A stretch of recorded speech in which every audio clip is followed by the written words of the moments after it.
Hello everyone, welcome to the final tournament centre of Gen Con 2012 here in Indianapolis, the World Magic Cup.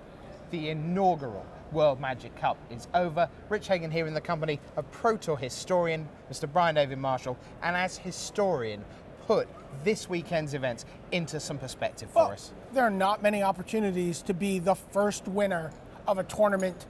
There's a first person to win a Pro Tour, a first person to win Worlds, a first person to win the World Magic Cup, the first team to win the World Magic Cup.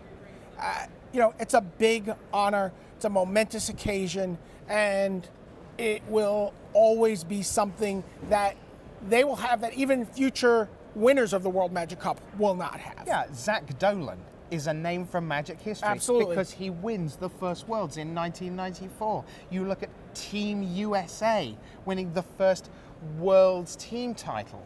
And now here we are, 2012. Right, William Jensen wins the first Masters. Exactly. And so on and so on. And on it goes. We've had a great weekend. Let's take you to what happened here on day 3, up on the big board. We began with the quarterfinals.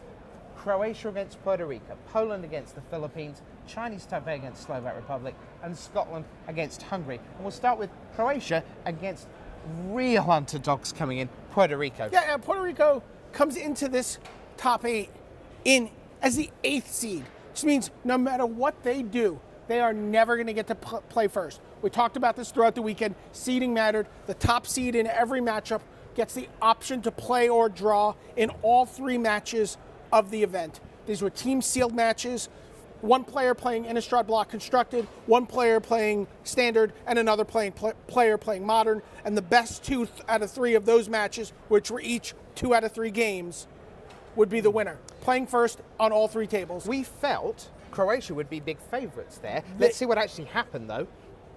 Puerto Rico advanced to the semi-finals. Best 3 of all time for Croatia. That was the team. Grigor Petric, Maritic and friends couldn't get through Puerto Rico to the semi-finals. Despite being like the pack leaders for the bulk of the tournament, I mean, all the way up. All right, 4 and 5 seeds, Poland and the Philippines. Again, some experience, big breakout for the Philippines. They were just thrilled to be on the Sunday stage. Absolutely, a huge thing. Poland, we've seen them continually advance at world competition. Mateusz Kopacz is someone we've been talking about a lot lately, and we saw why. We had a real chance to focus some of our attention on him and see his growth as a player, and watch him under the lights against the Philippines. And who advances? It was Poland. Poland would then play Puerto Rico in the semi-finals. Bottom half of the bracket, Slovak Republic, they see their opponents gearing up for their quarterfinal, and this was the heavyweight clash of the quarterfinals. Absolutely. Slovak Republic was the team everyone was talking about coming into this event. Them and Belgium were the 2 teams with the most experience. Chinese Taipei was headlined by Su Ching Kuo, and he was the player that people were most excited to see up close.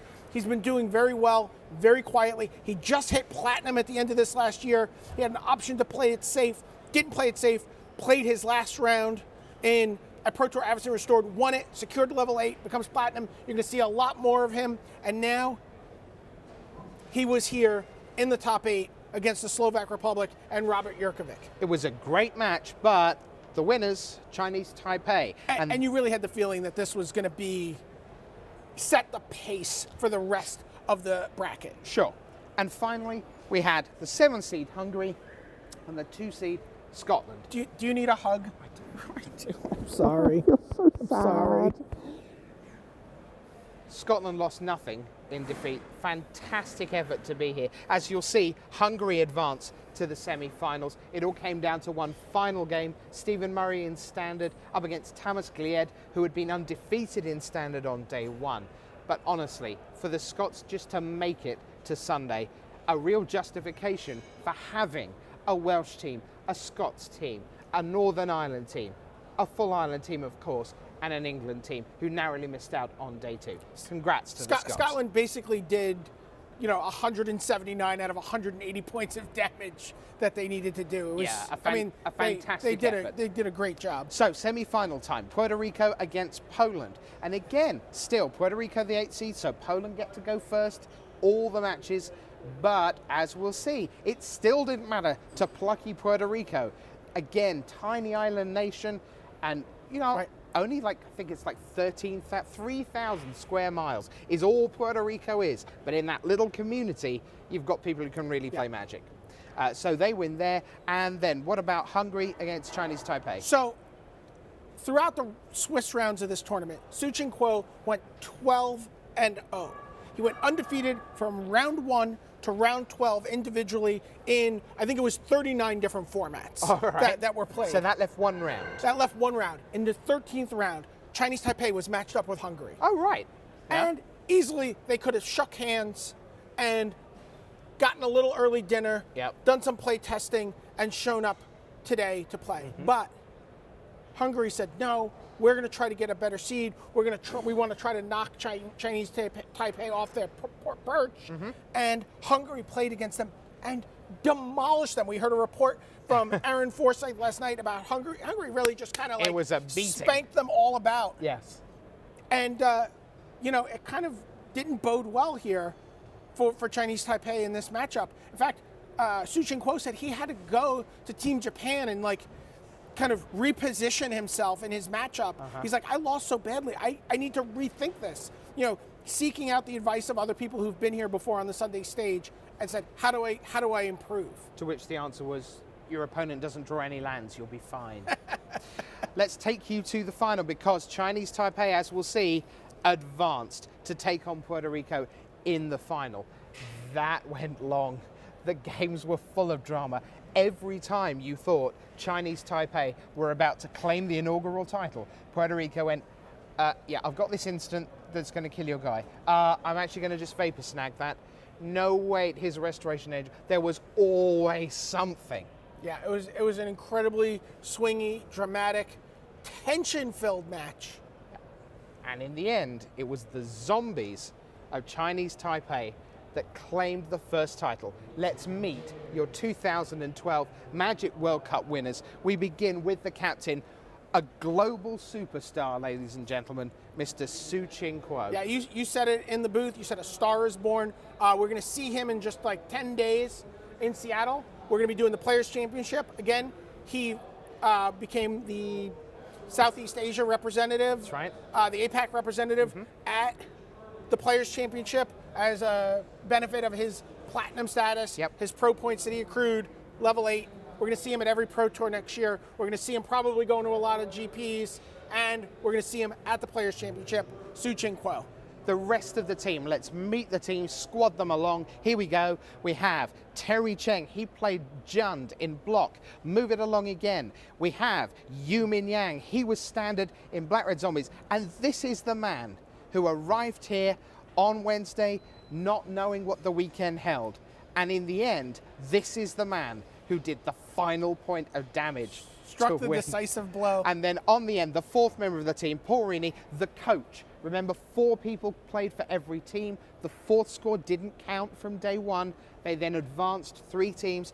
This has been a huge examination of Magic skill and temperament, and also a real test of the well-being of the global game. Oh my gosh, absolutely.